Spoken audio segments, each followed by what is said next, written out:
All right, now we have sound. Oh my God, that's the kind of things that happened at the last time. Hello, welcome back, my body language buddies. My name is Jesus Enrique Rosas. I'm the body language guy. You should be listening to me loud and clear. Things I said I have everything right for the Jesus Enrique Rosas show number 20. Well, we have been 20 episodes. Has been just a great run so far. So many things that we have shared, so many things that, so many jokes that and so many trolling and, all the stuff that we share in this shows, especially for your entertainment and to stay up to date with the latest developments in U.S. politics and the world, and of course the culture war.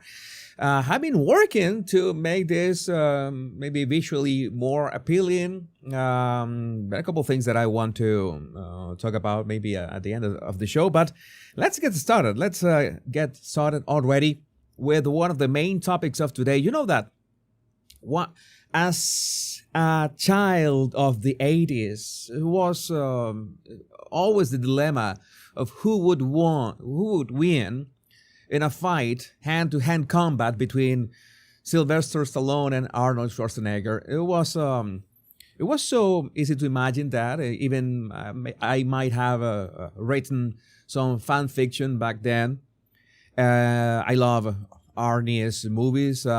He was a huge inspiration to get into sports. I always hated the sports. The only man who got me into sports was Schwarzenegger. When I discovered lifting weights, was just game changing. That's my favorite sport, by the way, if you can call that a sport. But it's my way of staying in shape. But Sylvester Stallone, I would never remember. Like my one of my greatest memories was watching Rambo 3 at the movies, at the cinema. I love that movie, by the way. Of course, First Blood is much better than Rambo 3. We can argue about that all day. First Blood is one of the greatest movies ever. It's something that is impeccable from beginning to end.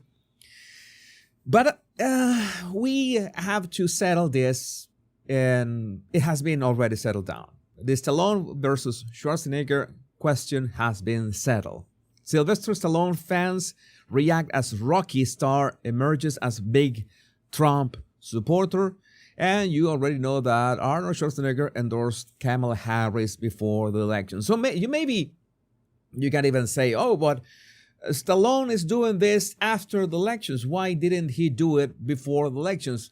I think that is regardless of the result, because even after the elections, if you're an actor or you into Hollywood right now, or you in the entertainment industry, and Stallone certainly still is in the entertainment industry, and you go out and say that you support Trump, you will be banned. And it's not only that he supported Trump, is that he said at the America First Policy Institute gala where Trump spoke, that literally Trump was the second coming of George Washington nonetheless. That's quite something. That is quite the endorsement. So let's watch that. The presence of a really mythical character. I love mythology. And this individual does not exist on this planet. Nobody in the world could have pulled off what he pulled off. So I'm in awe. And I'll just say this, and I mean it. When George Washington defended his country, he had no idea that he was going to change the world. Because without him, you can imagine what the world would look like. Guess what? We got the second George Washington. Congratulations! So it was just awesome watching Sly saying those words. Good point by Gianna Norman, that Stallone moved to Florida to get out of California. That was something worth pointing out. You know, that California, we all want California back. We all want the California from the 90s back, and we're going to be working state by state. Right now I'm focused on New York, but rest assured I will be working in California as well. And that gala, we saw, the stars. We are going to be mentioning Elon Musk. We got pictures like this. And the conspiracy theories from the left are running rampant that the election was stolen via Starlink. You know that kind of things that when people say things that they have no idea how they work. Well, I don't know how that works. How maybe Elon pointed his lasers from the sky, from space into, I don't know, the polling stations, and he changed the machines or something like that. I don't know, but people are claiming that Elon stole the elections via Starlink. Well, good luck proving it. You have to prove it, right? You have to prove it. Oh, and at that gala, we also had figures like Javier Milei, president of Argentina. Big shout out to Javier Milei. He is doing great. Of course, you cannot recover a country out of years of socialism, of the Peronists and the Kirchnerists. That's going to take a while, but I think he's doing great, such as Nayib Bukele and El Salvador. Bukele was not here, but it seems that they are all aligned. And, well, maybe it's not only America that is going to be great again. Many countries are in the pathway to be great again, even greater than ever. And yeah, we had that shot between Javier Milei and Sylvester Stallone, which is well, quite bizarre, by the way. But these days we are seeing the strangest crossovers ever. Like, this is I'm already in every single of these shows. I'm ready for anything. I'm ready for anything. I mean, this we are living the timest of times, and right now, in terms of communication, Trump is not going to just sit there. You know that he's got a handful of things to do. Of course, he's got a lot to do, but at the same time, you know, he's got a bunch of attorneys. And I know that those attorneys might be even better than Disney-grade attorneys. I always measure attorneys by if they can measure up to Disney, because, well, Disney, you know. But in this case, he's suing CBS and the New York Times and other outlets for $10 billion for, you know, all the defamation, all the being biased regarding the elections, which in turn could be considered election interference. So he wants to teach them a lesson. The entire of the United States and the world already know that these mainstream media outlets got a lesson, because everybody realized that they were painting a picture in their channels, in their newspapers, whatever. And the results, well, the results were what we were seeing on X. People are realizing that they have to be on X to see reality. That those remarks that X is not real life, or back then Twitter is not real life. Well, if X is not real life, it's pretty close to it. And not only that, but we are seeing that not all the money in the world cannot buy common sense. And I think that not only meritocracy is something that we have to uphold no matter what, but common sense. I mean, common sense is the source of meritocracy, because you want to hire the best person for the job. And we see that Soros, all the people that Soros has been pouring millions on them, maybe even billions, I don't know, they are losing badly. Even Democrat voters ditch Soros soft on crime DAs in nationwide revolt. A stunning rebuke.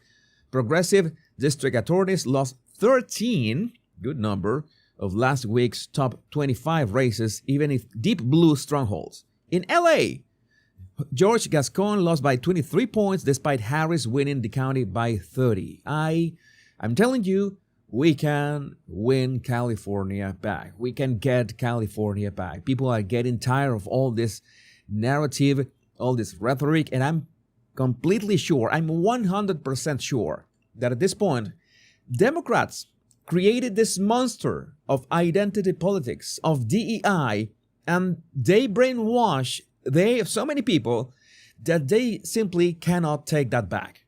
they have to deal with that monster, and so many people are fed up with it.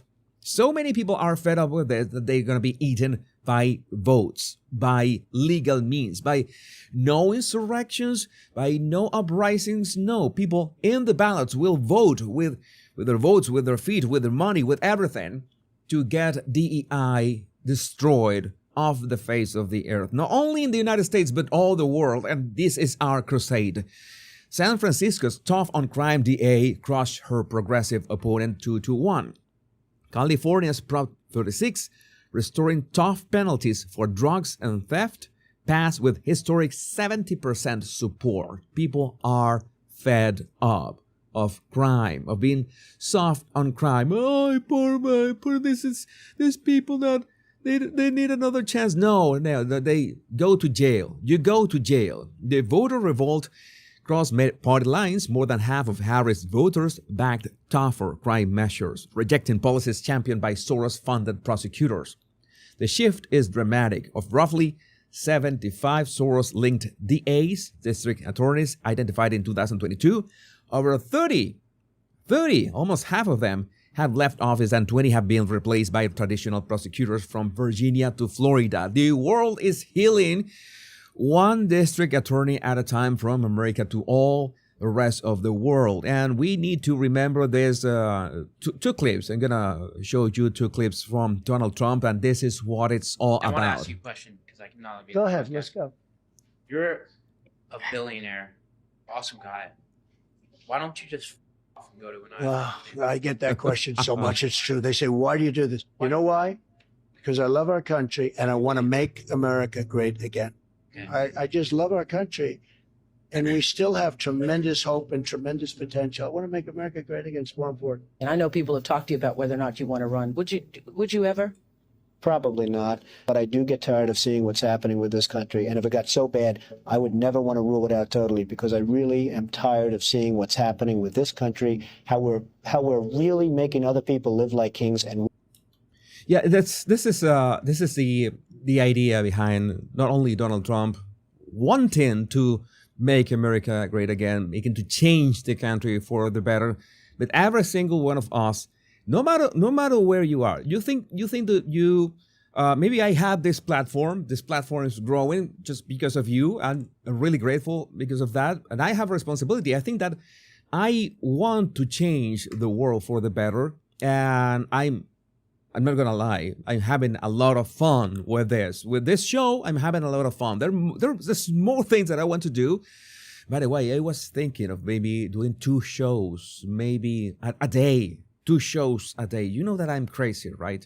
You know that I'm insane. You know that I always want to push myself, beyond what I can do. Maybe I'm doing this show at 12 p.m. EST every weekday, but I also want to make maybe a shorter show earlier in the morning, 7 a.m. You're getting ready for your day. Maybe you're on the commute, going to work. Maybe you're preparing breakfast. And maybe I can update you with the latest developments very early in the morning.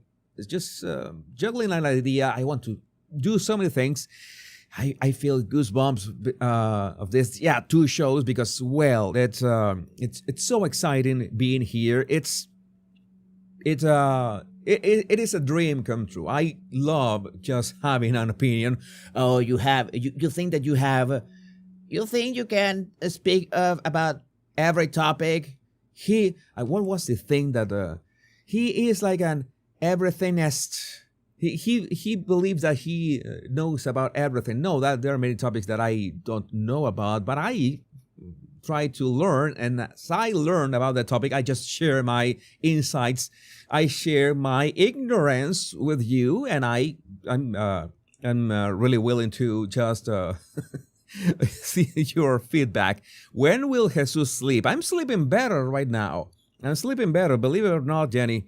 I'm sleeping better because, well, I feel much more comfortable in this skin, my channel, my name, and you, my body language bodies. You're still my body language bodies.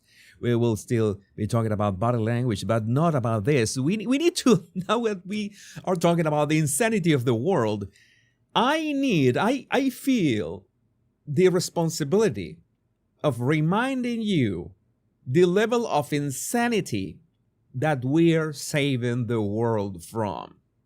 It's important to remember what we are fighting, not what we are talking about DEI. This is the following 60 seconds is the most DEI thing that you're gonna watch in all this week. But I had to do this. I had to do this. Hello, I'm Admiral Rachel Levine. This Black History Month, I'm pleased to partner with OMH in advancing better health through better understanding for Black communities. Climate change is having a disproportionate effect on the physical and mental health of Black communities. That is interesting, right? Because we are talking about the climate. How climate affects certain people and not others. I would like to know I would say that I want to see the science behind of that, but you know that when we say science nowadays, I cannot help but think about Scientific American, by the way, that the editor resigned recently because she said that, well, I have these takes that were not that much scientific.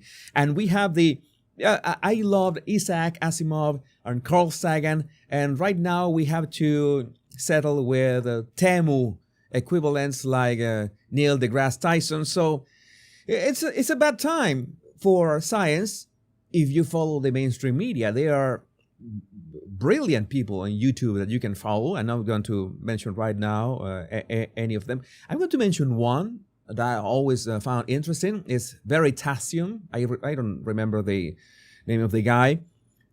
His channel is nice. I don't know if I haven't watched him in a while. I don't know if he went woke. I have notes, but you understand. You get my point. When we think about getting to the science, when listening to the scientists, there is a risky affirmation. But here we go. Black Americans are more likely than white Americans to live in areas and housing that increase their susceptibility to climate-related health issues. Yeah, because you know that climate, you have a black neighborhood and the climate just has this a harsh cutoff from here, and all of a sudden you have nice climate in the white neighborhood. You have like cut with a knife for some reason. I don't know how that works. Maybe we can have a picture or something of this. And 65% of Black Americans report feeling anxious about climate change's impact. You're flat out lying. You're flat out lying. Nobody is saying, "Oh, I'm feeling impacted by." No. Those are just libtards. Those are libtards. You don't say that black people are saying that. Don't say that white people are doing that. Nobody is doing that. Only libtards. Oh, I feel affected by climate change. I feel affected by climate change. No, it's not happening. Not happening. Through our Office of Climate Change and Health Equity and the Office of Environmental Justice, that's combining everything: climate change, environmental equity. It's amazing. I'm not gonna lie. It's quite a grift. It's quite brilliant to combine everything at once. It requires certain level of creativity and hypocrisy, and combine those things and be there in this. I don't know. Maybe it's like modern African design at the back, because you have to. I cannot. I always make a reference to Glengarry Glen Ross. Your name is Levine. You call yourself a salesman, son of a.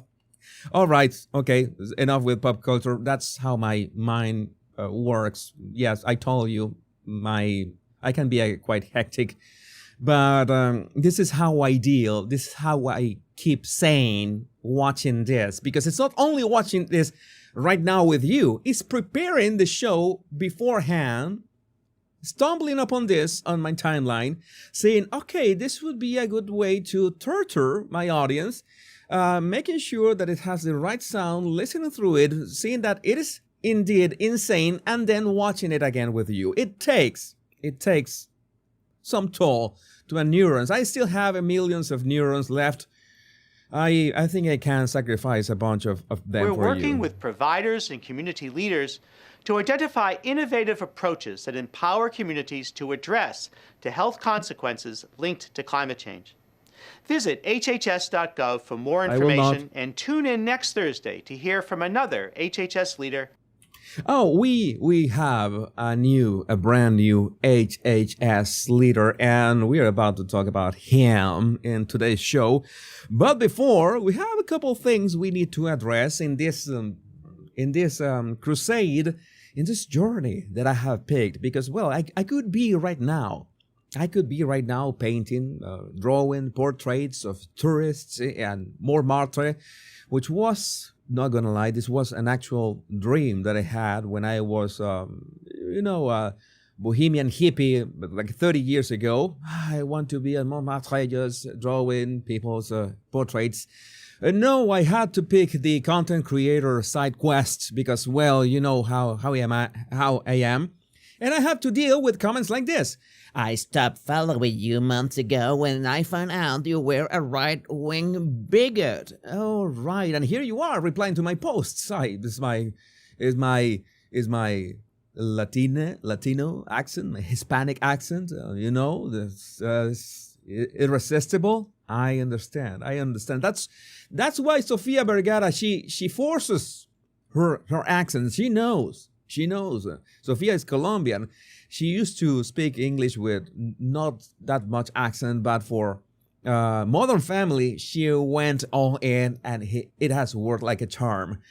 Well, Sofia has other assets as well. I don't know if that is a factor. Maybe yes. I could talk like 2 hours about Sofia Vergara, but I think that would be too much. But talking about celebrities, now we address the F-up of Rachel Ziegler, the star on Disney's upcoming Snow White. And I guess that those Disney grade attorneys, because they work at Disney, must have pick up the phone and yell at her, saying that you have to take those comments back, Rachel. Snow White is a big thing. We are expecting the final trailer is coming later this month, and that is going to be, I'm sure there's going to be a bomb. I calculate like 20-1 dislikes to like ratio. That would be a nice number. But then she had to say this. Hi everyone, I would like to sincerely apologize for the election post I shared on my Instagram last week. I let my emotions get the best of me. Hatred and anger have caused us to move further and further away from peace and understanding. And I'm sorry I contributed to the negative discourse. This week has been emotional for so many of us, but I firmly believe that everyone has the right to their opinion, even when it's even when it differs from my own. I am committed to contributing positively toward a better tomorrow. You did not write this, Rachel. This was written for you. Someone just fired up ChatGPT and said, how do we fix Rachel's F-up? And, well, ChatGPT wrote this. I have no proof, but no doubts either.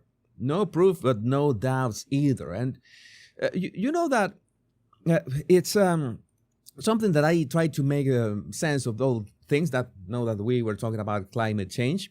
It's a bit all over the place, today's show. World Bank bureaucrats lost track of at least 24 billion with a B. 24 billion in funds fighting climate change. Could be twice or 10 times more. What is this? It was a while ago, but 24 billion, we're talking about that the average nuclear plant costs anywhere between 6 to 8 or 9 billion dollars. Feel free to correct me on this. Let's say that it costs $8 billion to make one nuclear plant. You could have built 3 nuclear plants with this money. And those 3 nuclear plants would be able to very, very comfortable in the United States be able to supply electricity for 2 million people. It's a very conservative number. It could be much more. We could we could be talking about very demanding electricity. Maybe you have an EV, an electric vehicle. But yes, this is the kind of things that we need to understand about the climate change thing. You want clearer skies. You don't want fossil fuels. You want people using electric vehicles. Not gonna lie, Teslas are just awesome. Electric vehicles in general are pretty awesome to drive. I have to say it. I was a denier until I drove them, and they're just amazing to drive. Not gonna lie. But the electricity has to come from somewhere. Nuclear is the way to go. And speaking of Tesla, breaking, Elon Musk meets with Iran's UN ambassador on diffusing tensions with the US, as per the New York Times. What? This is the strangest crossover that I'm telling you. We are watching not only Sylvester Stallone with Javier Milei, we're seeing Elon Musk meeting with Iran's UN ambassador. Okay, this is high level. We have seen so many memes come to real life, come to reality recently that I lost count. And the latest is, well, you remember Iron Man 2 when Tony Stark tells the Senate, "I've successfully privatized world peace." I think that Elon Musk is already our real life Tony Stark, but he's really driving the point home. And you remember that Robert Downey Jr., well, he, on one side, he made that amazing movie, Tropic Thunder. It's hands down one of the greatest movies ever. By the way, you remember that he was nominated for an Oscar for playing Lazarus, his blackface character. And I always remember that scene, that "I'm a lad farmer." That scene was brilliant, but at the same time, he, well, assembled to endorse Kamala Harris for no good reason. You cannot be perfect. You cannot be perfect, but at least we will always have Tropic Thunder. And Tropic Thunder leads us very strangely into this topic.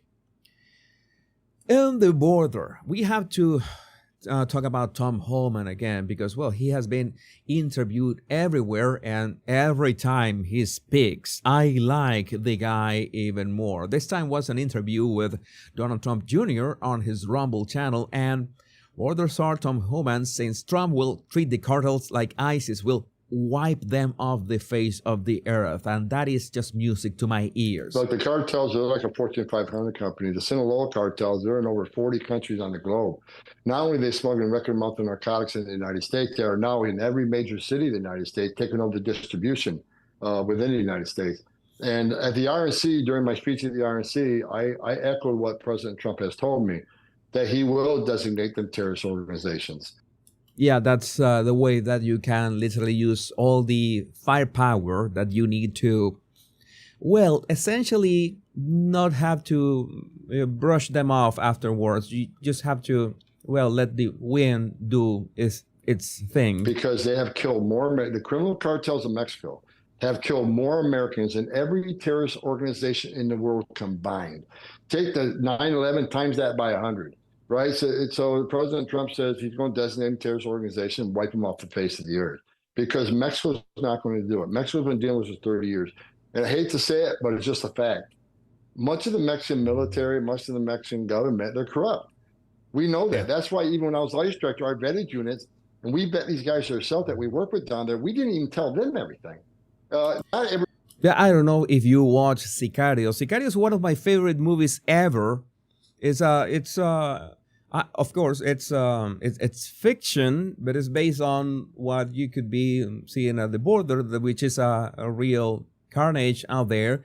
But again, if you haven't watched Sicario, I 100% endorse that you watch that movie. Not every cop and soldiers is corrupt. I'm not saying that. I'm sure there's soldiers and police officers down there doing it for the right reason, but there's a lot of corruption there. And the cartels, if you're a police officer and you're making, $36 a week, and the cartel comes and gives you $100,000 to let something happen, they're going to take it. I mean, many of them will. So it's going to take U.S. special operations, U.S. intelligence to track these guys down, follow the money, and just same thing President Trump did to ISIS in the caliphate. He can do it. He did that terrorist organization. He can do it to the criminal cartels, but it's going to take the United States lead to get it done. Yeah, it was gonna take a bit of that, but for that, the border has to be secure. The border has to be secure. And I was talking about this. Some of you are asking. This is a movie that I say Sicario with Benicio del Toro. It was an amazing movie. But we need to talk about the border. The Biden-Harris regime believes in open borders. Americans don't. It was posted by Senator John Kennedy, maybe perhaps one of the most no-nonsense senators out there. With Alejandro Mayorkas, which I'm not going to talk about him in terms of, I don't like the guy. I'm going to say it personally. I don't like the guy. Like literally. He is, I don't know how to put this. I don't like to have like this personal beef with people. You know that, it is not, I had nothing personal against Kamala Harris and still don't. I don't have anything personal with Joe Biden. I want to talk about their policies, but this guy, you see the guy is a snake.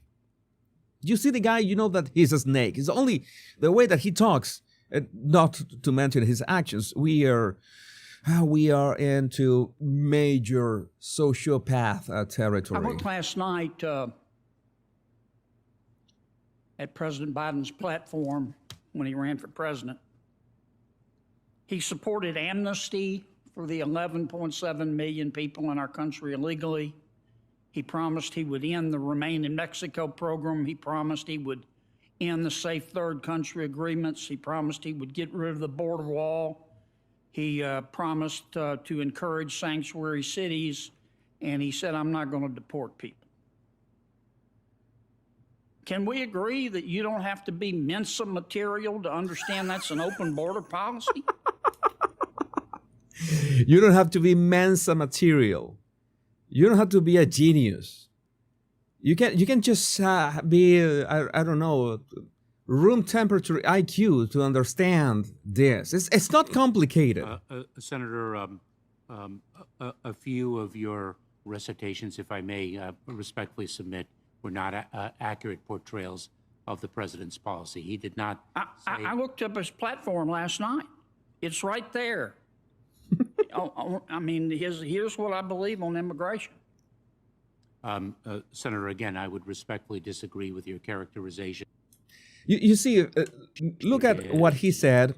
I disagree with your characterization. The Senator Kennedy is literally saying, I just looked that up on his website, and it's right there. It's not something that I'm saying. I'm not making this up. This is not an opinion. This is something that is on his website. And this guy twists the word saying, I disagree with your characterization.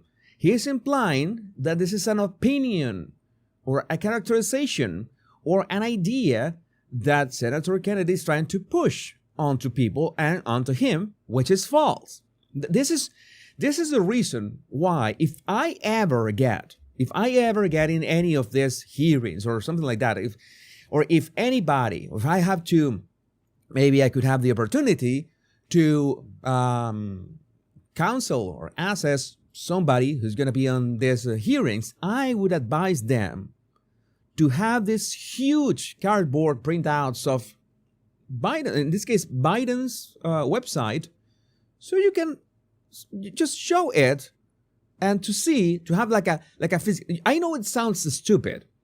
Okay, why in this era with so much digital resources, so much technology, why would you like print some huge like a 1 meter by 1 meter cardboard with a screenshot of the website? Because that is an actual having a physical copy of the website drives your point home. You cannot say that with a straight face. Oh, I disagree with your characterization. That's what I tell you. The guy is a snake. He cannot deny that. And he is doing it. I disagree. And when I see this kind of tie knot, in which is a single twist tie knot, it's a single twist, and it's symmetrical, the guy is a psychopath. You already know that. That's the biggest tell. Nobody in their sane mind does that kind of tie knot, and it stays like that. But beyond the jokes and the approximations to my tie knot reading, which is quite amateurish, you can see that my tie is not, my dimple was not the best today. There is a harsh reality. The open borders are a real problem to America and to any country. And I hope that the fact that these arguments are being exposed, we're talking about this, is going to be good for every country, good for any country, because, well, sad to see that I, as a Venezuelan, I have to talk about this. The Venezuelan gang, Tren de Aragua, is now operating in every city in Tennessee. I would say that, well, in Tennessee, maybe they will greet the Tren de Aragua with guns, lots of them, but still it's a big problem. The DBI says not only is a dangerous gang growing nationwide, but it's impacting every major city across Tennessee. I want to remind you that the way that these people act, Tren de Aragua is not, they are not simply just, let's say, improvising this. They're being controlled, and they're being controlled from inside Venezuela's most dangerous jails. I know that for so many of you this could be a bit baffling. How are they controlled from within jails? Well, jails in Venezuela for the people who are the leaders of these cartels and these gangs, they are like resorts for them. If you can imagine a resort with a pool, with a discotheque, with everything, with all the with everything that you want to be able to live a luxurious and comfortable life. That's what they get right there, and they are safer inside the jails, and they can orchestrate all this from inside the jails, and they control all of things. And well, let's say that the government, since they have this hub of drug trafficking worldwide, then it's better for them to, hey, let's do something. We're gonna do some kind of, exchange. We want our friends, all the friends of the government who have all this money because they have all this licitaciones, have all this business with the government. In Venezuela, there's a lot of money going on, like rivers of money. Then we want our friends to be safe. They don't want to be dealing with gangs. What do you think if we help you take your gangs to the United States? The United States is great. You will be stealing for dollars, and that is nice. We can help you with that. We can put your gangs in the front door because Biden is gonna let them in. And you solve the criminality in Venezuela.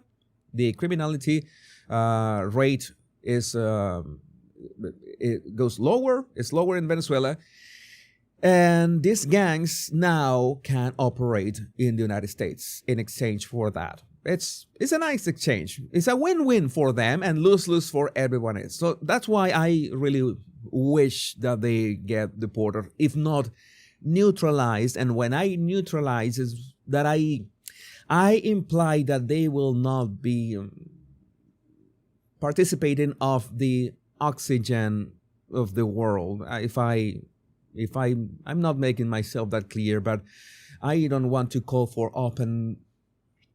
You know what? One has to be careful, but you know what I mean. Do you know what I mean? What is the title of the first Metallica album? For those Metallica fans in my chat, what is the title? What is the name of the first Metallica album?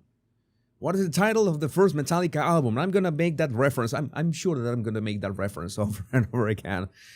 First one, I will highlight you. A pathway to more violence. The TBI director David Roush warning Governor Bill Lee in a budget hearing Tuesday about the rising threat of a violent criminal group, Tren de Aragua. They're back in all of our major cities. They are running human trafficking operations. Roush says the Venezuelan gang does not hesitate to attack their opponents in public. Recently, there was a video that they shot where they shot an individual, a cartel member, 31 times. Yeah, but they shot someone 31 times. That's the kind of things that you do for passionate crimes. Passionate crimes, but broad daylight on video and posted it to social media. Roush says they'll next engage in more retail theft before taking on the drug trade. Yeah, like testing the waters. They're just testing the waters with this, let's say, petty crimes to see how the system works. Let's see how much they can get away with. They are getting their feet wet with all the system, and they will. I really hope that Trump, Maggie P, Trump gets rid of them. That's what I emphasize so many times, that when I say deport them, I'm talking about the criminals. These are people that are illegally inside the country. And yes, somebody, two of you already, Metallica's first album is, that is the title of Metallica's first album. Thank you, Go Out Well. And also Ambassador Soul, you got it. Yeah, that is quite the title. That is quite a title, but it fits. It fits. Metallica's first album. I'm gonna make that reference. But let's try to add some levity to this. And when I saw this picture, people criticizing Trump's cabinet, left and right and center, everywhere, all these criticisms, and this let's say that this picture popped up.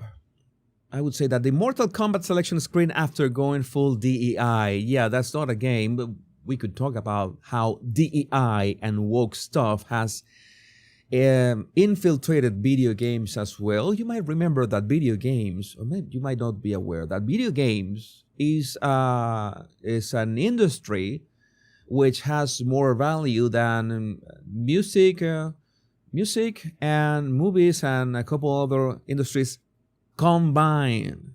All right, more than the movies and TV shows and music, and I don't remember which other. I remember that there was this great chart, and video games is huge. And you know that video games is, they are trying to condition the new generations into DEI and woke. And the good thing is that the new generation, Gen Z, is rejecting all this openly. I wouldn't say that they are boycotting these games, because, boycotting is when you want to literally do something, like do an action against something. But no, Gen Z is not actually boycotting these video games.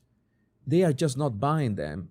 They just don't care about all the woke and DEI stuff. They couldn't care less.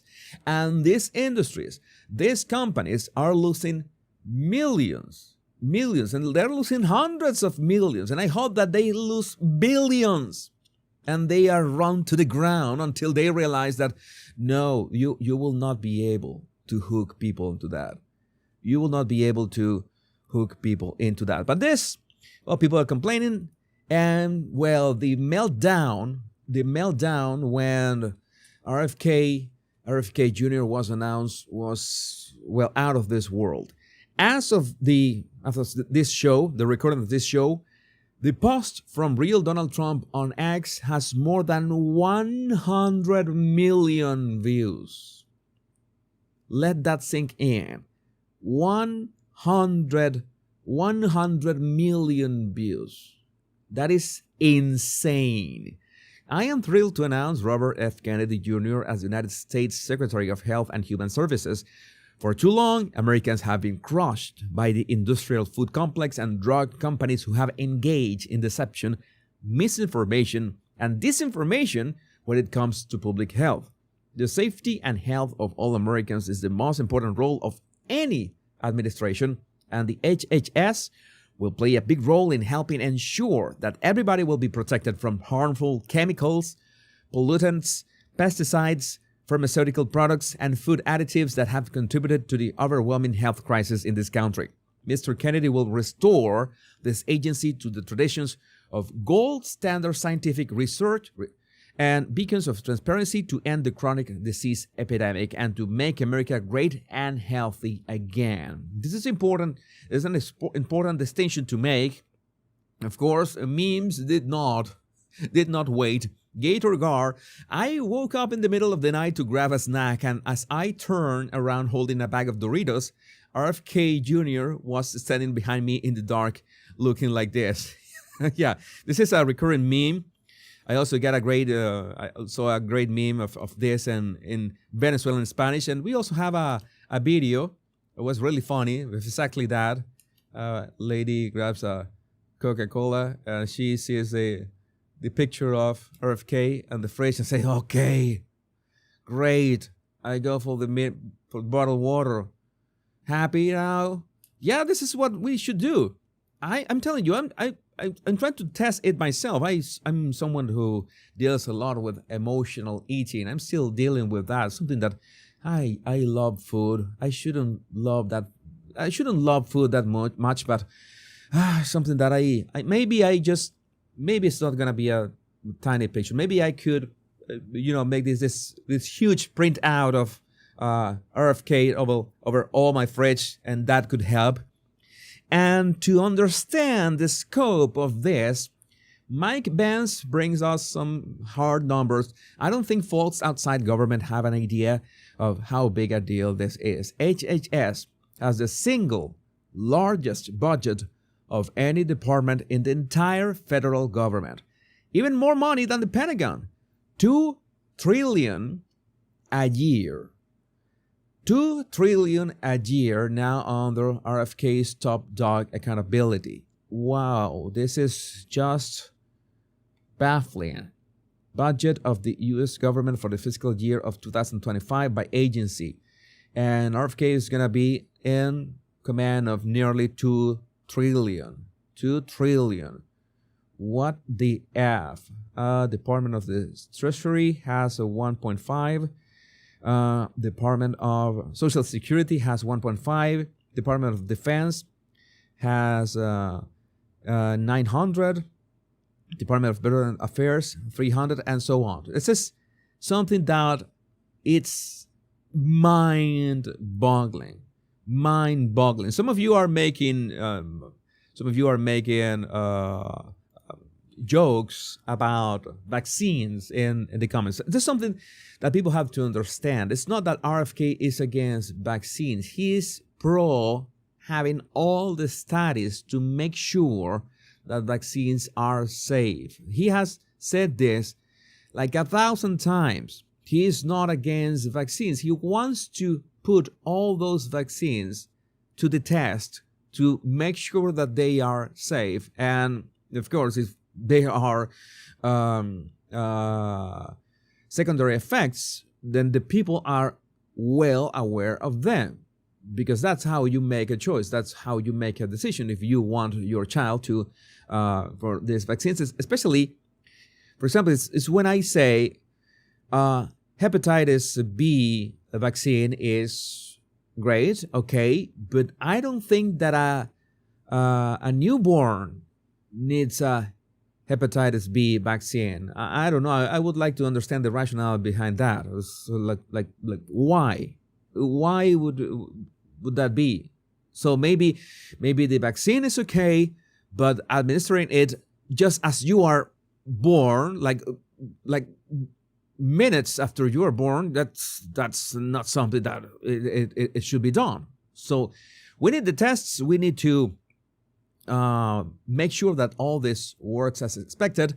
And only maybe if we don't talk about vaccines, but the food what's in the United States food, in America's food, that's a big thing. And you remember this clip from Joe Rogan. Never forget that President Trump told Joe Rogan Big Pharma has been pressuring him to not work with RFK Jr. Trump picking RFK Jr. as the head of HHS today shows that Trump is standing up to Big Pharma. And this where Do he you was. have anyone that is pressuring you to not work with him? Have there been people not that are work with reaching who? RFK Jr.?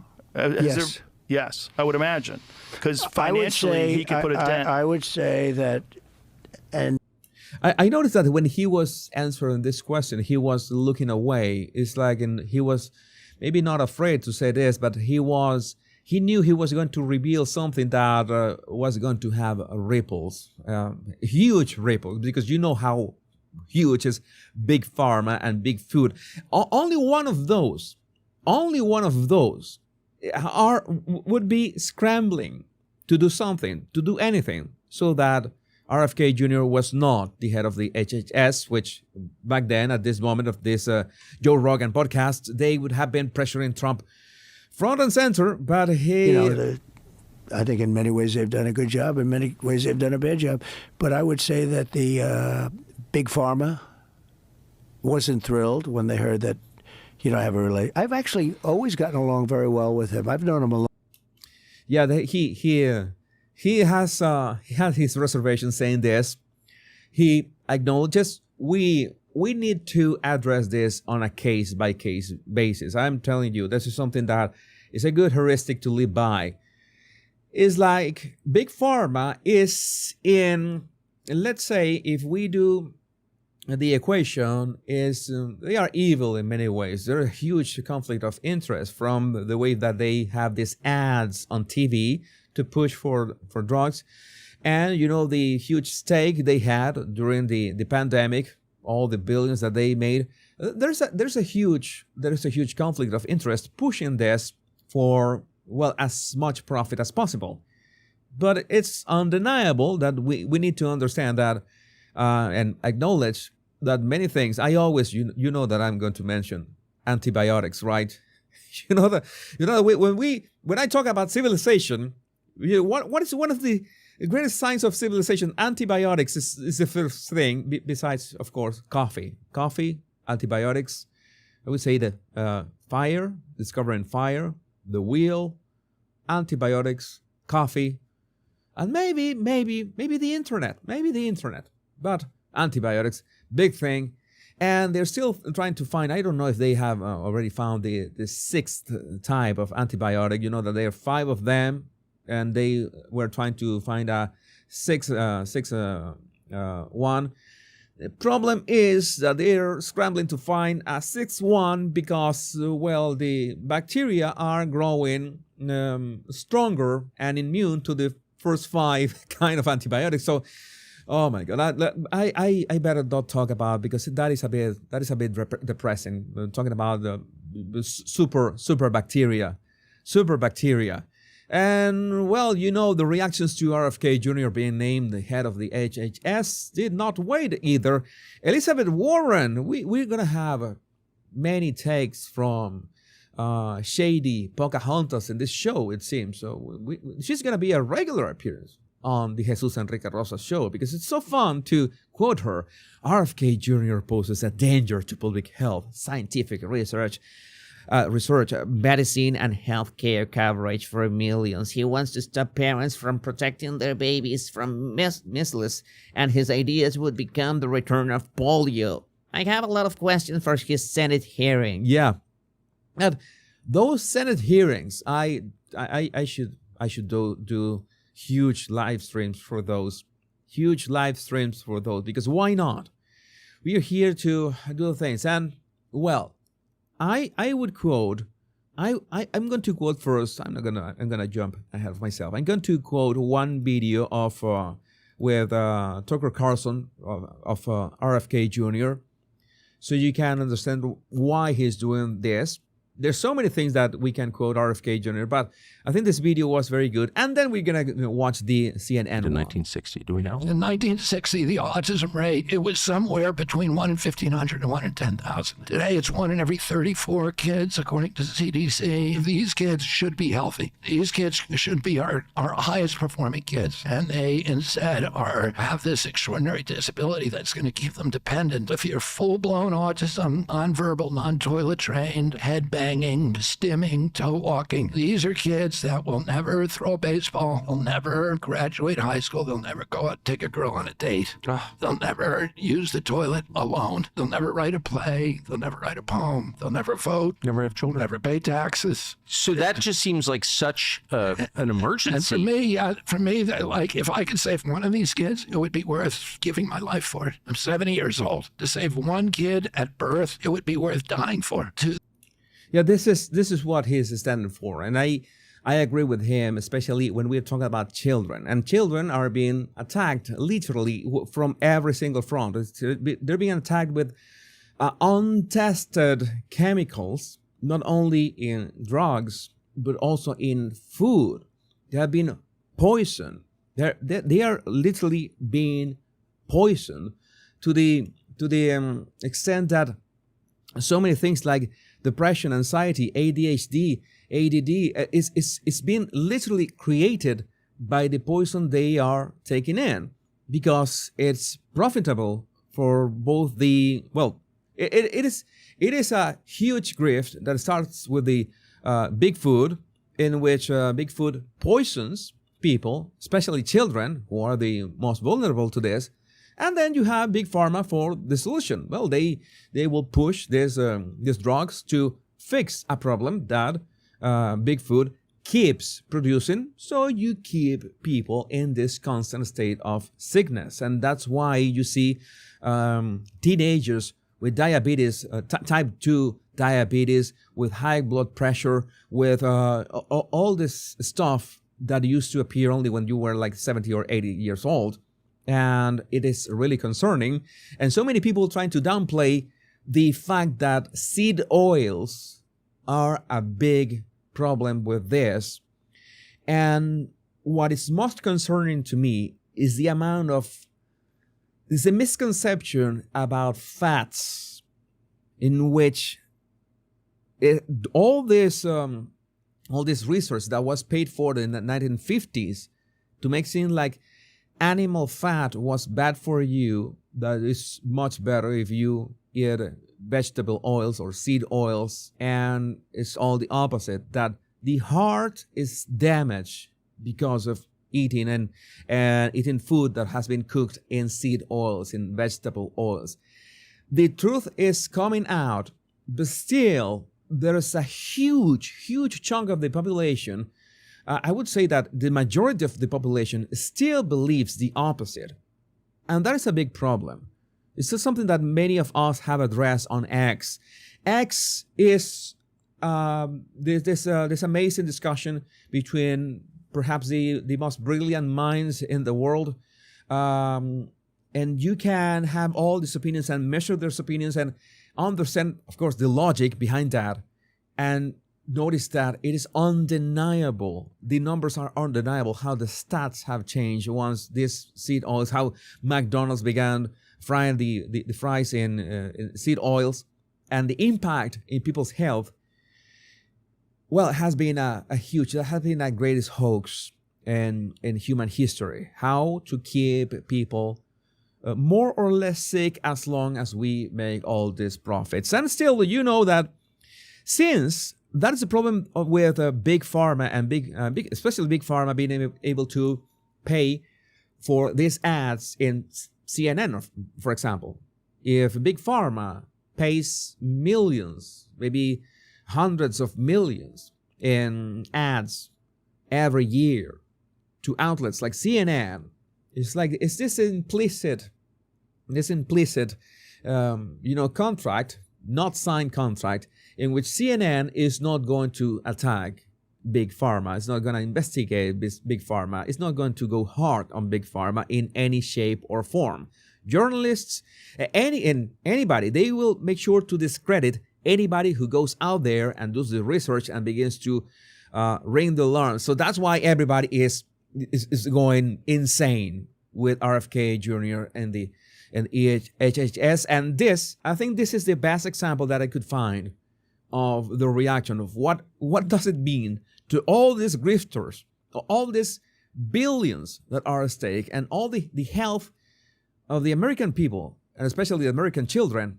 And this is how they are reacting. If we're being intellectually honest, there's really no good reason why Bobby Kennedy, RFK Jr., should be HHS secretary. An advisor, a confidant, somebody who talks to the president and advises, but there's no managerial experience in his resume. There's nothing that says he is qualified to do this job that is in charge of the health of all of us, all these different lanes. This is, of course, this is always the way that you attack somebody. Do you have the credentials? Do you have the experience? Have you done this before? And it's important to notice that, okay, maybe that could be a point, but what do you mean have you been head of the HHS before? Have you, well, in all cases, have you led a team or managed a team like this before? But you can surround yourself with the people that can help you with that. You're going to be the brains. You're going to be the leader, and you will make sure to surround yourself with people who can help you do the job. This is a bit of a straw man argument. This is not the real argument. It's because it's like when they say that, oh, Elon doesn't build the rockets himself. He doesn't build the Teslas himself. This is like a strawman argument. It's like it is not an argument per se. If he has views and has insights around food sources, around vaccines, then those should be given in advisory roles. Why? Well, because what were the qualifications of the previous ones? Well, I think that this guy. I don't know who this guy is. Maybe you can help me, but I've noticed I don't know if he has been put there by CNN to have a balanced argument, but you know that we already seen him a couple times. I apologize, I don't know his name. I don't know if you can help me in the comments. That would be great. But he is going to, well, be the counter argument. I think it's important to always remember that you put yourself.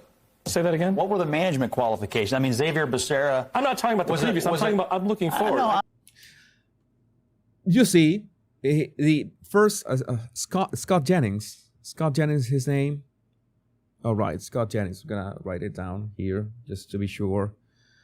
Scott Jennings. Scott Jennings. You're gonna be find more about him. Scott. Yeah, margarine is poison as well. Scott Jennings. Thank you. Who said that? Who said that? Who said that? Emma was the first one to. Thank you, Emma. I understood that it was Scott Jennings. So notice that the first argument, oh, he has no management skills. He has no management experience. And when Scott Jennings says, well, what about the previous people who have been there? Oh, I'm not talking about the previous people. You see that he's okay. Okay, you have a point. RFK Jr. doesn't have the experience, but what about the previous people? What about the people that Biden put in there? Oh no, I'm not talking about them. That's how you see that the argument doesn't hold up.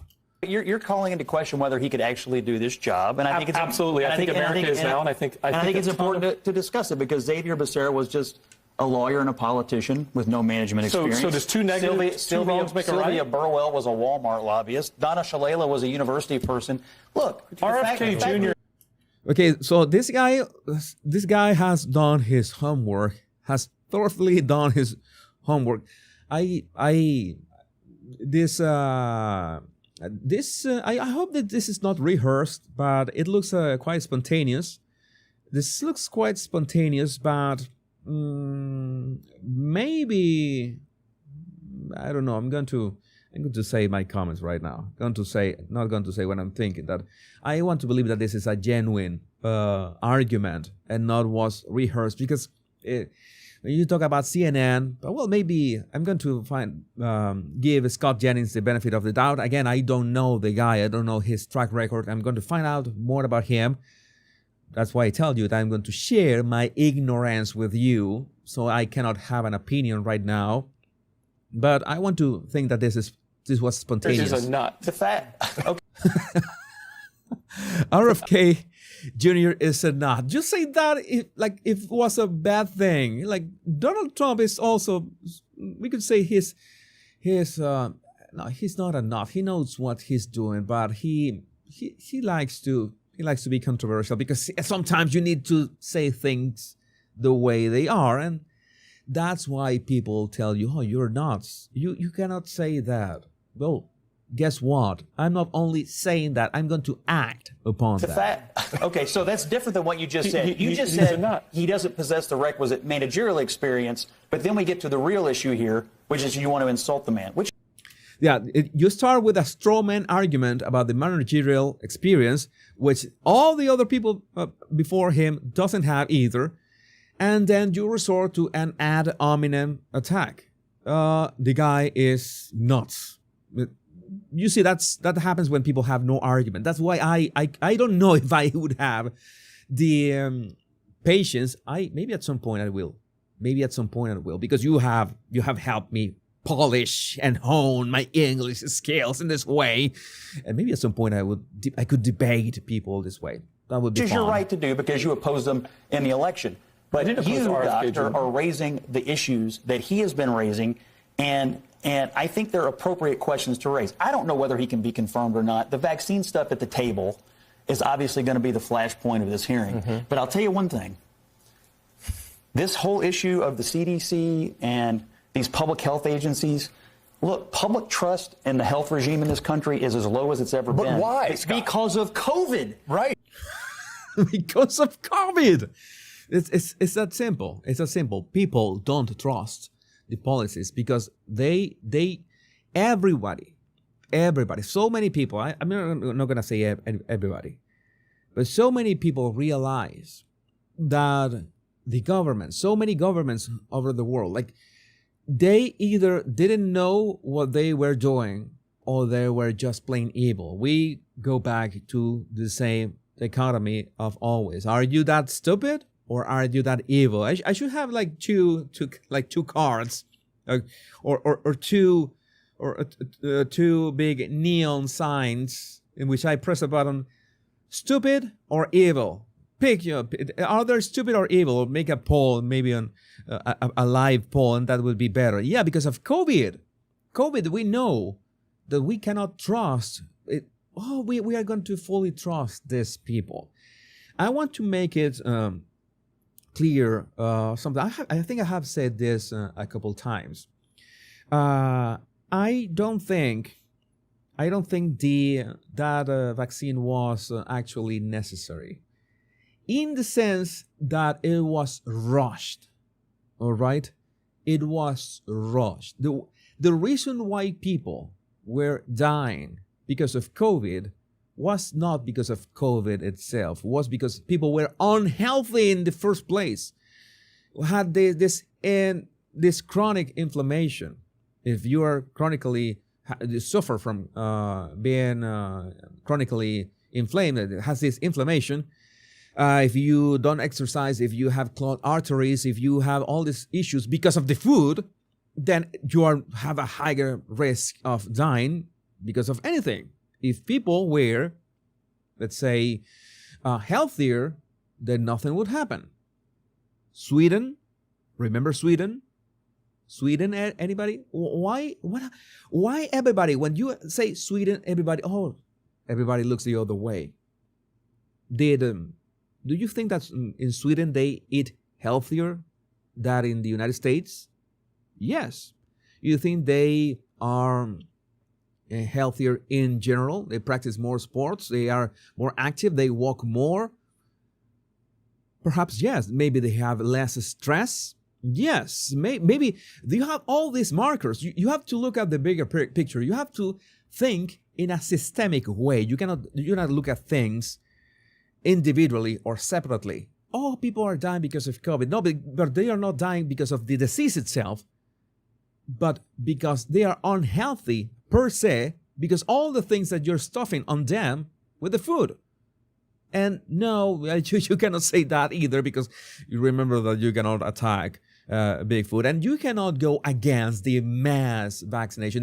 We saw that video of Dr. Tedros, like I think it was 5 lives ago, and we said, "Oh, we did not push this on anybody." You absolutely push this crazy stuff upon all these countries, this half-baked vaccines. And I want to make another statement that you might not be aware of. Some of you remember it, but I'm going to repeat it again. I believe mRNA vaccines are the future. This is something like anything. This is something that we need to, this could be the future for so many things, but as long as we test them correctly, it's a new technology, something that could bring health to many people. Who knows all the things that we can cure with this. In this regard, I'm pro any company that can put in the work and the money, of course, into creating next level tech.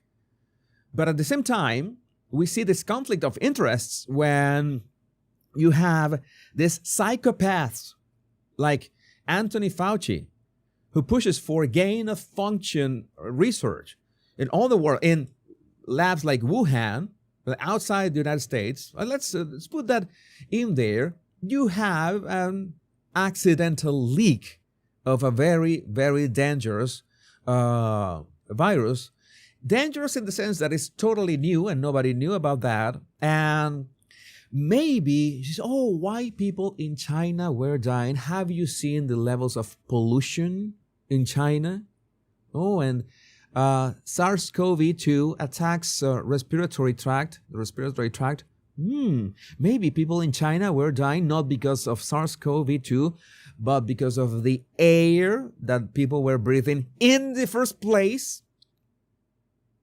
Maybe in Sweden, the air is clearer. Yes. Then you begin to add all these pieces of the puzzle that right now we can talk about. If I try to sort of talk about this in 2020, back in 2020, and well, I was canceled really fast. It was canceled really fast because of all this. But then you realize the time has passed. People are well aware of this. Again, I believe that the technology itself, mRNA technology for vaccines, in itself, the technology is not bad. It's sound. It's something that could be the future of health, but it was used for profits to solve a problem that was created by something else. At least I could say that is my stance. I have to make it clear. I am not the global authority in how things work, but that's how I connected the dots, okay? This, I am against gain of function. By the way, there are people, by the way, that it's like I'm telling you all the time that there are people that I consider that are smart people, like Scott Adams. Scott Adams told me, but gain of function is something that could be necessary for many things. Well, I don't know. It's I'm sort of at a crossroads in there because it's such a delicate thing. And you might tell me, I have in my bio, I'm an accelerationist. I'm an accelerationist. I want everything faster, and we have to do this. And yes, gain of function will help discover things quicker. If you develop things, you can discover things quicker. But you have one leak. And it's going to be disastrous. Like those rhesus monkeys that are like 50 rhesus monkeys that escaped recently. But SARS-CoV-2 was real and was created at the Wuhan lab, and maybe other labs. It was an accidental leak. And, well, many of you believe that it was the time to leak in because it was the last year of Trump's term. Maybe it was not that accidental. Maybe it was, I don't know. There are many ways to do the thing and only affecting America, if you wanted to affect America, there are many other ways that you could have done that. Since it affected the world at large, I would say that it was accidental. Again, I can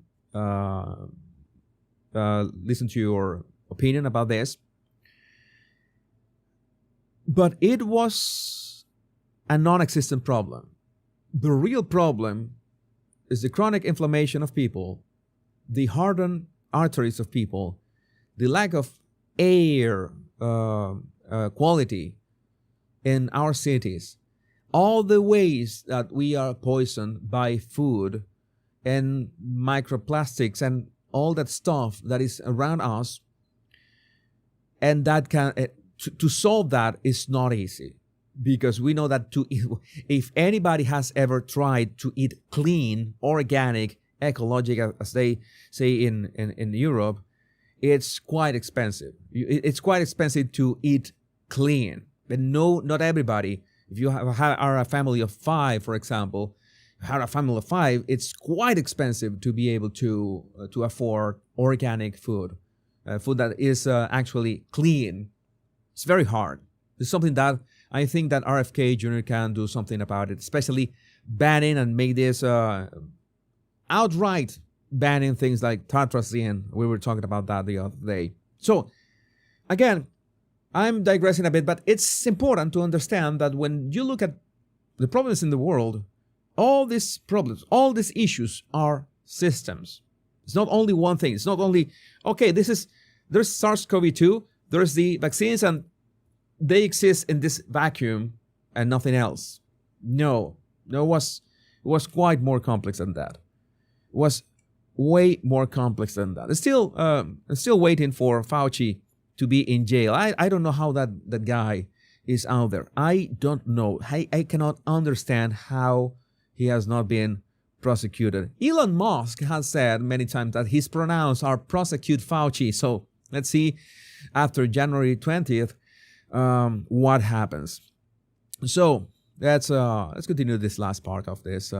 Right, because of school closures, because of mask mandates, because this country was. But let me just finish. Because this country was drugged through a bunch of condescending and heavy-handed mandates that all turned out to be garbage, and that's why it's low. And the questions are valid. And RFK is the answer to all of that. Yeah, but RFK helped promote the.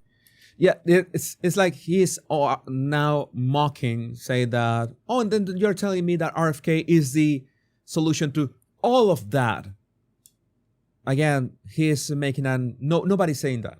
Nobody has said that. Nobody said that RFK, just by RFK being there, he's going to be the solution to all that. That's how you identify arguments that are in bad faith. Nobody has said that.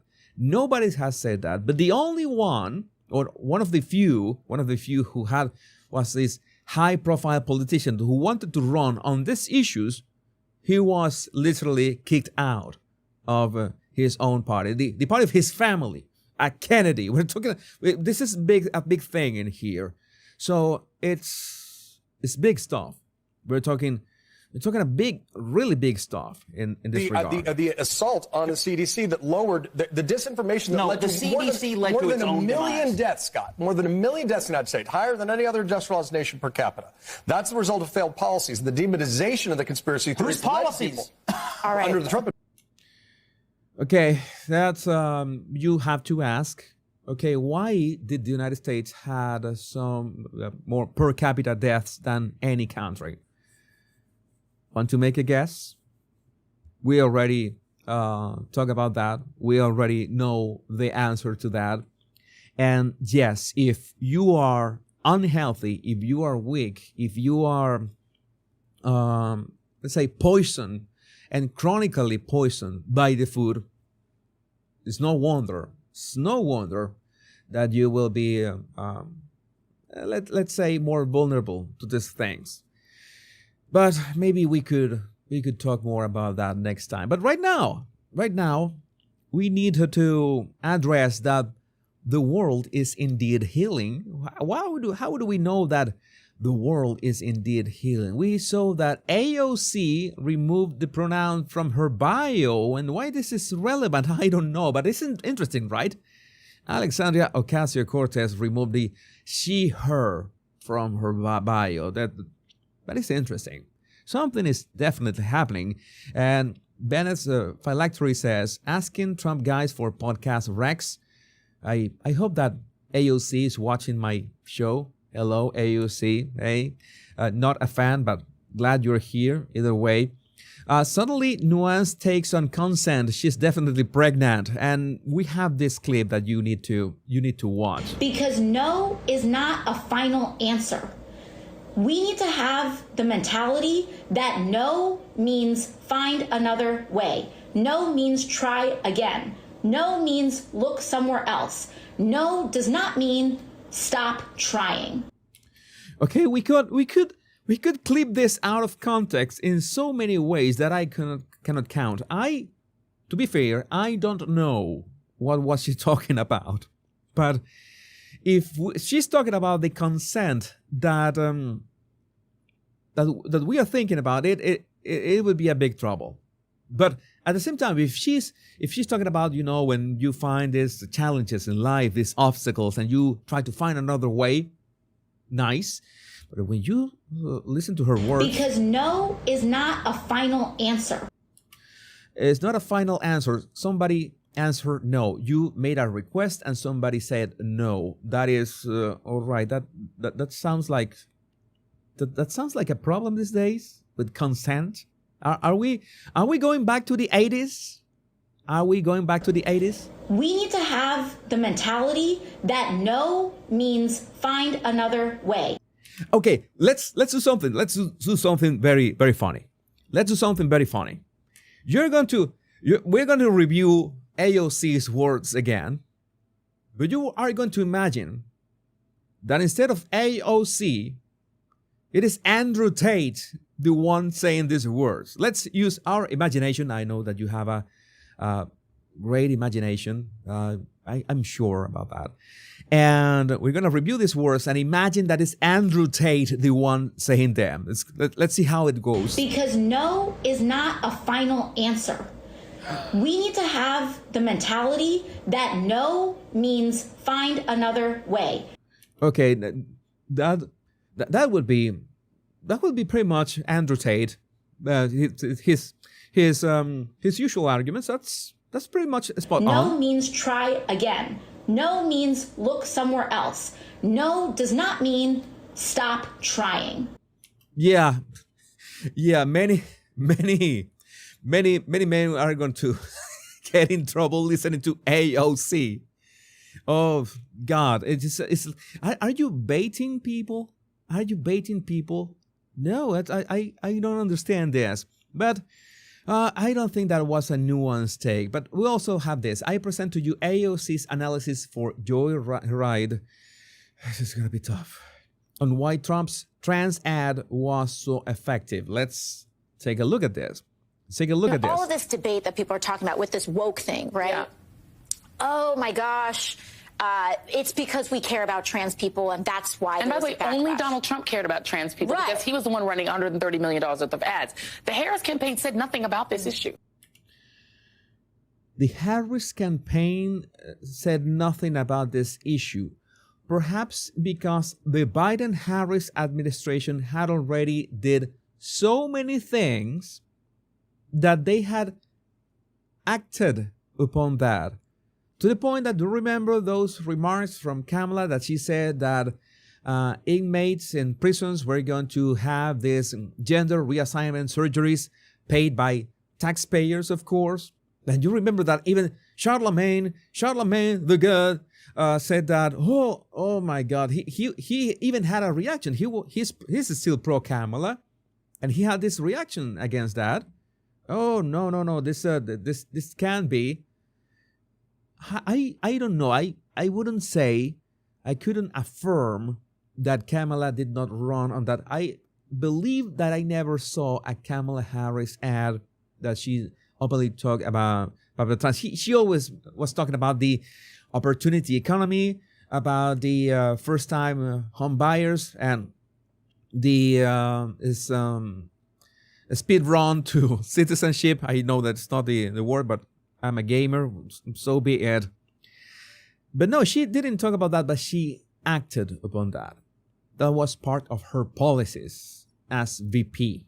So that counts. That's right. That's right. And listen, the ads, it's not to even deny the fact that these ads were effective in certain areas. What I think people are paying too much attention to is the first half of that ad, which says Kamala Harris is, or that said, Kamala Harris is for they, them. Everyone's focusing on that. Well, now that we're talking about pronouns, it's interesting that that ad said that Kamala is for they, them, and Donald Trump is for you. It's interesting that then AOC removed her pronouns from her bio. They're not focusing on the second half of that ad, where he said, Donald Trump is for you. Yeah. And Democrats very often, in their messaging, they speak in terms and in concepts and not in the second person. Yeah, because this is a real thing. You should always talk in the second person. For example, if I'm writing an email, some of you are subscribed to my emails. I haven't written an email sometimes. I apologize for that. But I usually try to, I make sure to speak in you terms or in we terms. I also speak a lot in we terms because I talk about anecdotes that are common to all of us. And that is the most persuasive way of writing and speaking. You have to talk about you. And if you know the name of the person that you're talking to, you have to use the name of the person as much as you need. That's a basic tenet of persuasion. I care about you. And political races are not about one candidate versus another candidate. Too often it gets pigeonholed like that.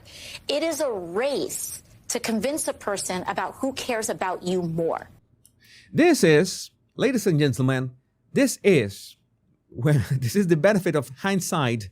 When, after the fact, everybody is a specialist in political marketing, in political warfare. After the fact, everybody knows why this failed. You remember in yesterday's show, we were talking about this guy, Ezra Klein. Ezra Klein also had a postmortem. Everybody has their own take about the postmortem. Nobody... Did you raise these concerns while the campaign was ongoing? And I'm going to give you the answer. Some of them did.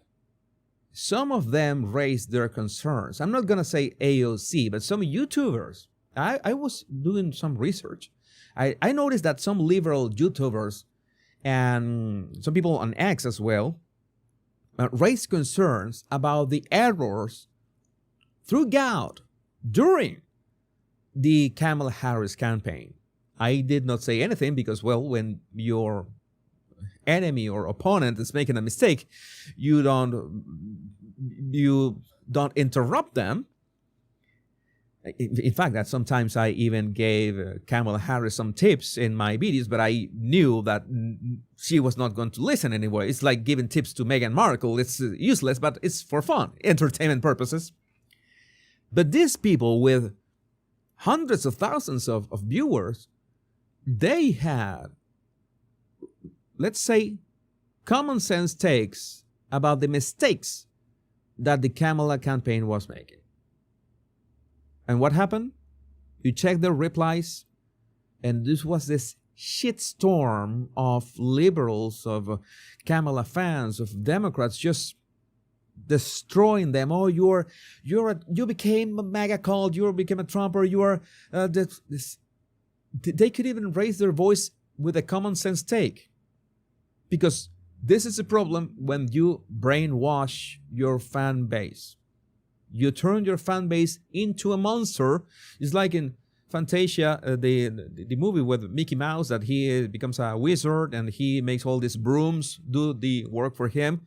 All these brooms that don't stop, well, that is an allegory for what the Democrat Party has done with the identity politics. They created this monster, this huge monster that, well, the majority of American people have realized that they don't want that, and they voted against that.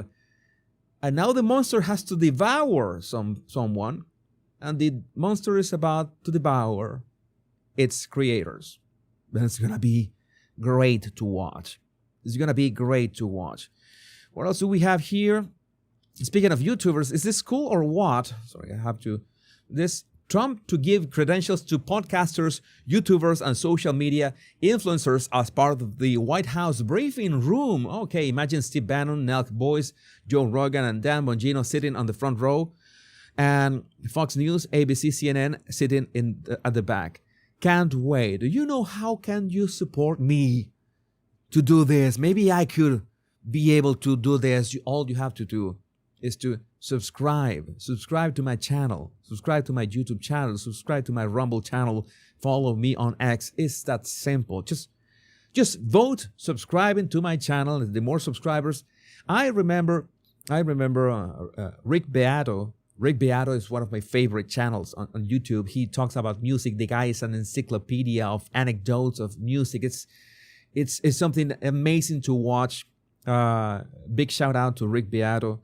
And he has more than 4 million subscribers on YouTube.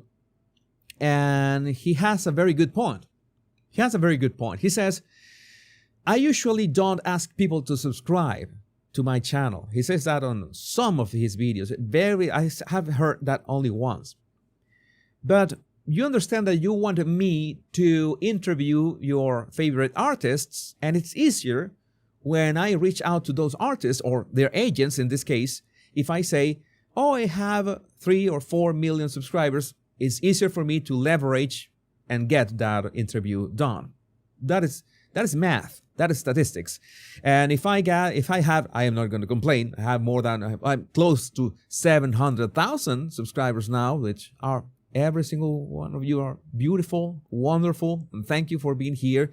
But to so many of you who haven't subscribed, the more of you subscribe, it's numbers. All this guy has, at some point, I will have 1 million subscribers.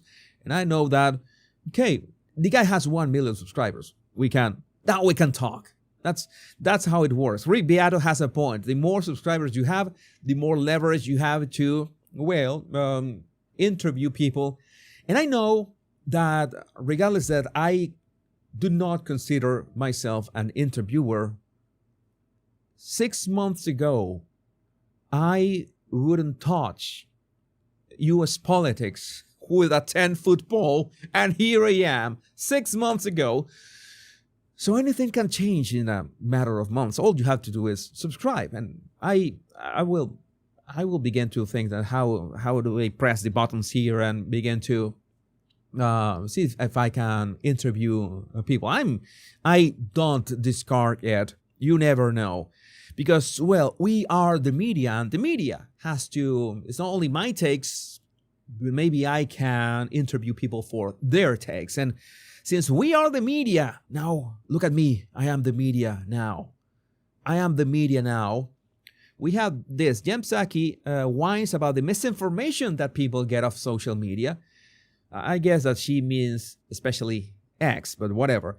My favorite part when she says, and I quote, TV is held to a higher standard of accountability. What the F? What you need to watch this, because it's kind of a baffling watch. One of the things that's changed even since I got involved in politics is just the rise of the percentage of people who get their information off of platforms that have no fact-checking mechanism. And on X, you have community notes, and community notes can be really fun, because sometimes they are, I think, what's the community note that we saw the other? Oh my God. How many of you are on X and saw that community note about Monica Lewinsky? That was savage. That was the greatest community note of I don't know if I can get away with putting. Let me see if I can get away with that. Did you watch that community note? Did you watch that community note of Monica Lewinsky like 2 weeks ago? It was savage.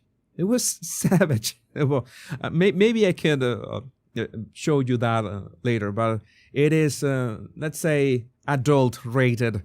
And no accountability for having disinformation spread, right? And as you know well, and I mean, when I got started in Democratic politics, most of it was like local TV ads. That was what it was about. Obviously, national TV, local print. Those local TV is held to a higher standard of accountability than social media platforms in terms of having accurate information on their platforms. Accurate information. This is the thing. These people, I'm not talking about Jan, I'm talking about the media at large. These people are worried because they are coming to an end in terms of credibility. Credibility is something that right now, anybody with a camera can show what's really going on. And of course, we have the other side of things that AI created content is making some kind of a problem because, as I've told you many times on the Royal Rogue, I've told about that. I've talked about that on the Royal Rogue channel. And I say that, I ran this through an app that detects if AI was used to create this image or this video. None of those apps work. None of those apps work. Maybe at some point I should make I'm telling you, I'm writing down all the topics I want to make standalone videos about, because I need to keep making standalone videos on all these topics, especially for misinformation. How do you know if something is AI? How do you make sure to go to the source? That is the way that you have to do, or have a trusted source. I try to be a trusted source. I sometimes get it wrong. But especially on X, maybe I retweet something that turns out to be fake or is community noted. But when you go to my show, you might be sure that 99% of what I say, I'm 100% that it's the source. I make sure to go to the source, and the source in this case could be CNN, and we talk about what CNN is doing. So it's fair game. That is crazy. Yeah, that is crazy. And so it is. How does it change? How are people held to account? Laws have to change. Laws have to change, but in this case, X is not going to change. X is not going to change. We're gonna have a couple topics. I don't know if we can. I'm going to. What was the community note? What was the community note? I have to do it. I have to find that.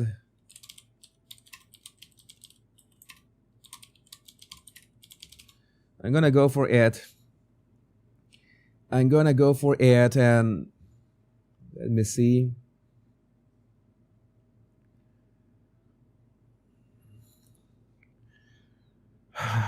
My God. I'm going to include this in my show. Okay. Spoiler alert. Trigger warning. I don't know if some of you have children with you watching this show. I try to keep my show family friendly, but the next, let's say, 2 minutes are not going to be family friendly at all. It should be like late night, like 2 a.m. in the morning stuff. All right? When you remember those like 20 years ago or 30 years ago when you watch Cinemax at night, this is much worse than that. This is much worse than that, but here we go. Okay? Send your kids to something else. Cover their eyes, their ears. Here we go. I'm going to go for the tweet of Monica Lewinsky. The tweet itself, what she tweeted. And I'm going to just make sure to have all the story, because we need everything is a story. Everything is a story, and we're doing things in this channel. We do things right. Here we go. Only for adults. Adults. That I always forget the pronunciation of that word. This is the original tweet. This was the original tweet.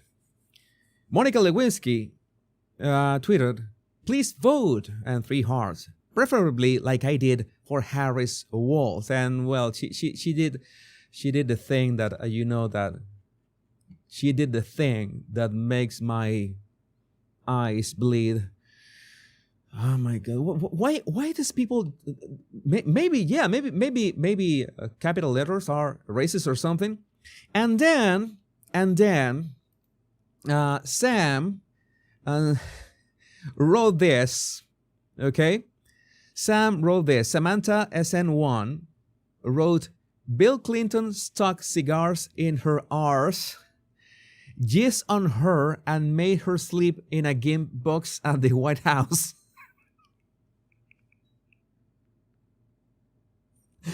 And she's like, yeah, I'll keep voting for that team because I'm just a stupid piss mop idiot. Next level stupid right here. That was a quote tweet in which you retweet the person and you add a commentary and a community note, because this was some kind of misinformation. The community note was the correction of the remark. Bill Clinton inserted the cigar in Monica Lewinsky's vajayjay, not her arse. So that's how you see that on X you have access to the actual truth. When someone makes a mistake, or maybe in bad faith, they say something that a cigar up their arse. No, it's not. That is not correct. That is not correct. What's the vajayjay? Then we have access to the actual truth. This is everybody agrees that this is the most epic community note on X like ever. That's why I tell you that being on X is hardcore. Follow me there. Go there. Yeah, enough. You can bring the kids back into the living room. No more adult stuff for today. Yeah, I also saw what the F. That also got like millions. I think 10 of millions of that's not how cigars. That's not how cigars work. Some women, I think it's in Thailand. Don't tell me how do I know this. Don't ask me how I know this. This is just general culture. I saw it on the internet. Some women can smoke this way. I'm not gonna give you any details about that. Let's talk about some pop culture shenanigans. Film updates. Ariana Grande and Jimmy Fallon recreate viral wicked meme.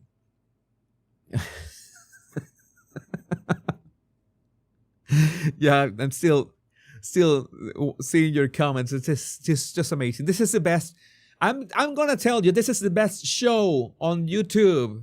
Mine is the best show on YouTube, at least on my side, because I have a lot of fun doing this. I could do this like forever. Yeah, that was nasty. Oh God. Ariana Grande and Jimmy Fallon recreate viral wicked meme, and I'm going to show you this video.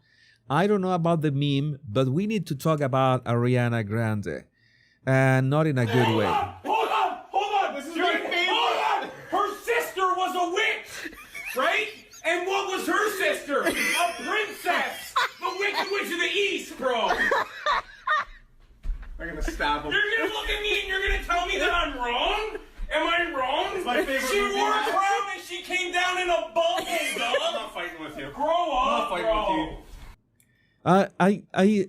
If you don't understand what is going on, I don't understand either. This is the kind of things, this happens, this is something that you do on TikTok, in which you have an audio of a meme, something that went viral, for example. We can stay in this frame. Something that went viral, and you can use the audio and do your own version with the audio, like dubbing. It's like dubbing what is going on in that original viral audio. And you can get viral as well, because people are going to look who's dubbing the viral meme. And maybe they are doing, I am not on TikTok. I am on TikTok, but just to cyber squat the body language guy brand. But I was saying, what happened to Ariana Grande? What happened to her? I'm really concerned that she needs like a couple arepas. Reina Pepiada is my favorite arepa. You know, arepas are from Venezuela. Sorry, Colombian sisters and brothers, but la arepa es de Venezuela. Arepas are from Venezuela. My favorite is Reina Pepiada, which is avocado with chicken and mayonnaise It sounds awful, but it tastes delicious. That's my favorite arepa ever. And Ariana needs a couple of arepas. I would gladly invite her for a couple of arepas or a hamburger. And nosotros le llamamos en Venezuela la calle del hambre, the hunger street. When you say in Venezuela the hunger street, la calle del hambre, you mean a street which is full of hamburgers with dubious source ingredients. But all of that is delicious. You maybe you will get just a bit sick, but they are delicious indeed. But Ariana needs a couple of arepas or a couple of hamburgers or something. Man, what is going on? And Ozempic can age you 10 years and 6 months. People have no medical need to take if they aren't obese. And this was from A. Jack and Alexander Cortez commented on Brittany Martinez's tweet, "The Wizard of Ozempic." I think they looked gorgeous. They both looked gorgeous before Wicked. They 10 out of 10, no problem. But what happened? Why would you do this? Why in the world? And don't tell me, oh, Jesus, do not body shame them because they have the right to do whatever they want. They have literally the right to do whatever they want. It's like me on my show, I have the right to do whatever I want, but my opinions, my ideas, I have a responsibility over my platform, my opinions, my ideas, what I do, and what kind of example do I want to protect. And this ain't it. This ain't it. It doesn't. I don't know. It's they look so good before that. But well, who am I to judge? Who am I to judge? I tell you, I could be biased because I love food. The arepas, the hamburgers, all of that. Oh my God, we have some amazing super chats today. And I thought today was going to be a 1 hour show, and look at us. We are nearing 2 hours. We got a great super chat very early from Sandy Farrow. Sandy Farrow, thank you for that amazing super chat. Trump has the whole world spinning on its axis. The news can barely keep up. Trump hasn't taken office yet, but the world leaders are calling and wanting to deal with him. Mar-a-Lago is the second DC. Nobody's calling Biden. Yeah, nobody's calling Biden. Where is Biden, by the way? I think he's on holiday again. Anita C. Thank you, Anita, for your peer character putting his hand in front of his mouth while blushing. Oh, thank you, Anita. Appreciate. And Kim Rose, peer character, doing a shaka sign with his hand, saying, cool. Thank you, Kim Rose. Emo, thank you for being a member, Emo. I don't know if you watched the exclusive video that I put for members a couple days ago. Great content as always, Jesus. Thank you. Always a pleasure, Emo. And Samantha, thank you, Jesus. You are always a gem. Can't wait to see what happens to this country and hear your commentary. You have a fantastic community. I have the best community, Samantha. I have the best community in the sense that you have put up. Some of you have been with me from the beginning. Sudhir Rao also said, who will save California from Governor Newsom? I don't know. Right now, I think we have a better chance with New York, and then we can move on to California. Maybe California is so big. California is the actual beast. I think we can do that. I mean, I don't think this is a thing of turning the state red or blue. It's the policies.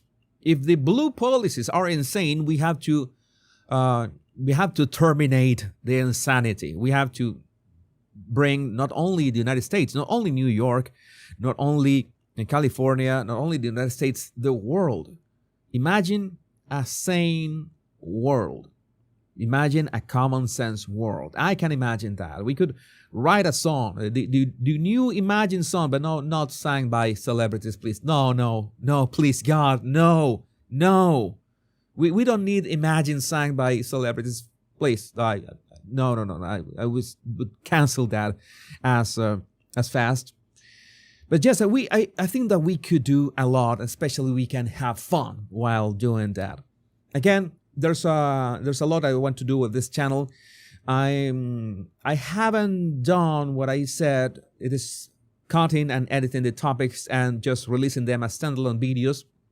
I was testing a bit with vertical videos, but it's not working. I'm going to stick to horizontal videos and especially trying to cover as much politics and the culture war. I would like to expand a bit of this channel into the UK, Canada.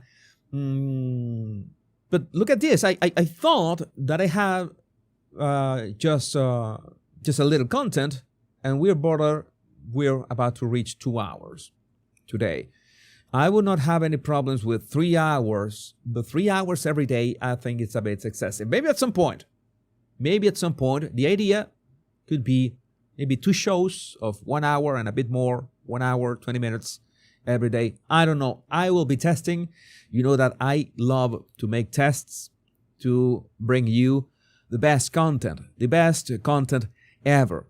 By the way, I wanted to mention that you know that I have this thing that I have made that commentary that I changed my channel to Jesus Enrique Rosas, and I changed my show to Jesus Enrique Rosas, and I'm always making these changes every 4 years, and I'm always looking for people to have feedback. And I want to give a shout out to my friend on X, Atlas Dentist Leo on X. Some of you might be following him on X. I had a great chat with him, and he helped me. He helps people find, their bearings when they are in new chapters, and they want to go to that next level in their projects. And the Jesus Enrique Rosas channel is my biggest project yet.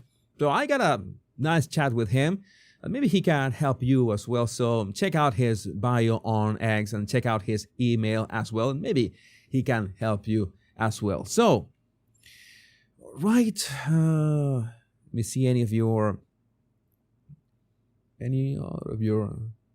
comments. Yeah, I know that you're from California, Samantha. We need to, as cities, my heart goes for New York City and for San Francisco. It's two cities that are something else. Not gonna lie, I also loved Washington, D.C. But you have to do one thing at a time. One thing at a time. I have plans for everything. I have huge plans. You know that I like to dream big. I want to go big or go home. I think that is the way that you should be doing things. You have to go all in, and that's why I have no problem of going 2 hours, maybe 3 hours a daily. This weekend, I'm sure that I will be doing a long live stream, maybe both Saturday and Sunday, because I love this. I'm telling you, this is something that I have fun with this. I have fun. I try to make this the most streamlined possible. I love being able to talk and see your comments. I could do recorded videos, but it's never the same because I have your feedback in real time. And for example, it's like the Monica Lewinsky thing of today. It was completely out of the blue. And it was, something special because you are special. My body language buddies, my name is Jesus Enrique Rosas. I'm the body language guy. And until we meet on episode 21, who knows, maybe tonight there's something breaking news and I just have to wake up in the middle of the night and start a live. We don't know. We never know. This is the beauty of this. We will be in constant contact. Remember to follow me on X, by the way. Join X. Try it. If you're not on X, go for it. You need some stomach, but remember not the two. I know it's not two words. The most important words, much love and bliss. But take care. Be safe. I love every single one of you. Bye-bye.